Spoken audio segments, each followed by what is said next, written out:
Hello, everyone. Josh here, and I've never officially introduced myself in a video, I don't think. I've just left that up to the imagination. So, my name is Josh Clark, and I'm an anti-activist. So, there we go.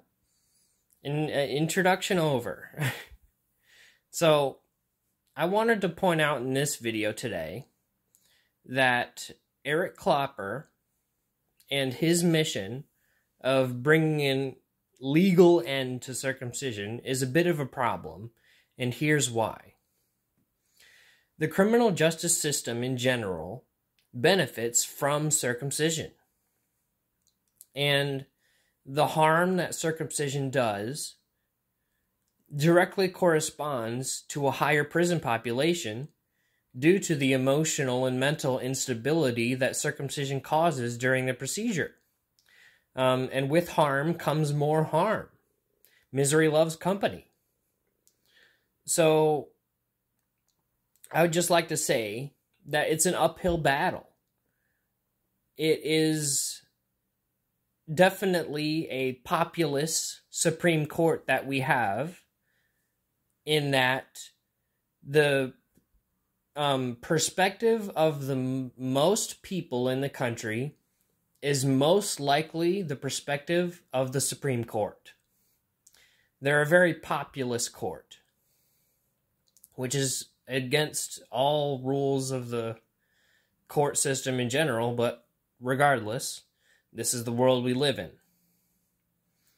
So, I would just like to point out that in order of operation here, we need to bring the people to believe that circumcision is evil first, and then bring the Supreme Courts to heel and make circumcision illegal, or else it won't happen. So, there is an order of operations here. We need to bring the popular opinion of the people to think that circumcision is not okay, and then the courts will deem it not okay. So, and in that, hopefully, if America can make circumcision illegal, the rest of the world will follow. And I'm talking with my hands below the camera, but you can't see it. And I realized in trying to film a video with my webcam that I do talk with my hands a lot. And talking with my hands means that the video focuses on my hand and not my face, which is the important bit because I'm speaking. So, I'm recording on my phone to avoid the troubles of focus with my hands between my face. It seems like a silly problem to have, but I'm having it. I'm learning. I promise. I'm learning. So, without further ado, I'd like to bring this short video to a close because I have a lot more videos planned that I'd like to make. And I'd like to point out that first off, it's an uphill battle to fight the courts first and not the people.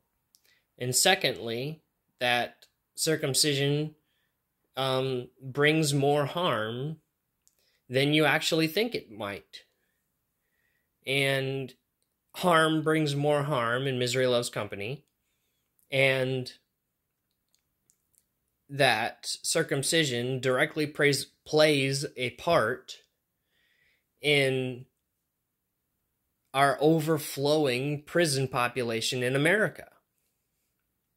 So, if we want to bring the prison population down, we have to stop circumcision.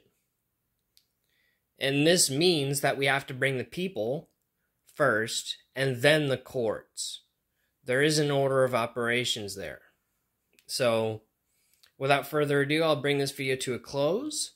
There was a shooting in my apartment complex the other day.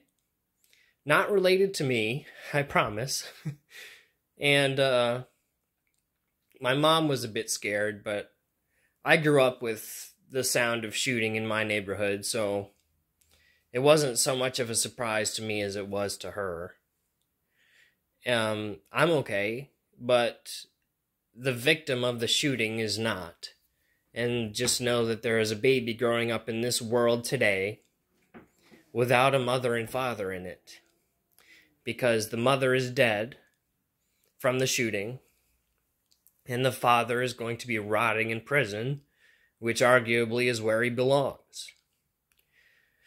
So I can't help but think that if he wasn't circumcised, the shooter, he might have found a better way to deal with his emotional problems and mental problems. And maybe the shooting would have never happened, and maybe a lot more stuff outside of the shooting would have never happened if circumcision wasn't a thing. We would have healthier people with healthier coping skills, and we would just have a healthier populace in general with less crime. Less circumcision means less crime. I guarantee you that. I guarantee you. So, with the weather getting nicer, I'd like to protest more and hopefully invite some people over so that we can have a protest party. You know what I mean? And I'll even buy pizza for everybody. There's a Little Caesars I know of that's right a couple blocks down from the intersection that I protest at. So we can even get some Little Caesars if we're in the mood for it after the protest or before. I don't care. So,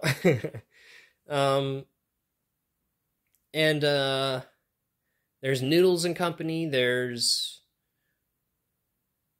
quite a few other places around that intersection that we could partake in and hopefully get a good response out of. So without further ado, I'd like to bring this video to a close without it getting too long. And I would just like to finally point out that Eric Clapper has definitely an uphill battle ahead of him if he's going to tackle the courts first instead of the people. I'm still on Eric Clapper's side, and if you don't know who he is, look him up. He's an intactivist, and he's currently fighting in the court system right now with a team of lawyers. So help him out if you can, and help me out if you can. Like and share.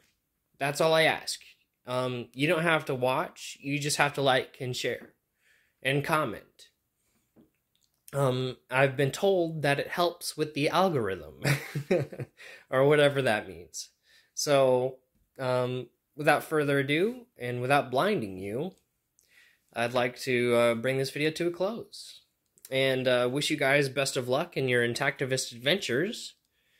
And that's it. Have a good one. Bye.